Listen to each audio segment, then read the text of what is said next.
আজকে যে গল্পটা আপনাদের কাছে বলতে যাচ্ছি সেটা আমার মায়ের মুখ থেকে শোনা।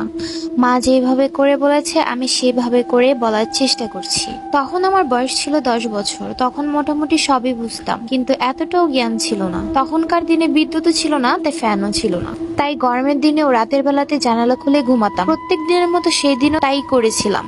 আর হ্যাঁ, তখন ছিল আমের দিন, আর আমের দিন মানে আমাদের কাছে ছিল একটি আনন্দময় সময়। ছোটরা সবাই মিলে আম কুড়াতে যেতাম আর বলতাম যে যত বেশি আম কুড়াতে পারবে সেই আজকে জিতবে। তো এই লোভে আমি একদিন ভাবলাম যে মার সাথে আম কুড়াতে যাব। আসলে আমার নানি আজানের সাথে সাথে নামাজ পড়ে, তাই আম্মু ভেবেছিল অন্ধকার থাকতে নানির সাথে আম কুড়াতে যাবে।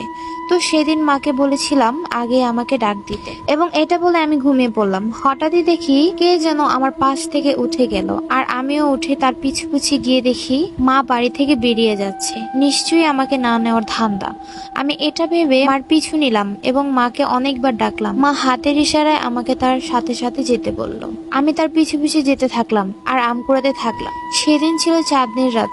কেমন যেন অদ্ভুত পরিবেশ, বেশ গা ছমছমে পরিবেশটা ছিল। কেন জানি মা একটু বেশি আম পাচ্ছে।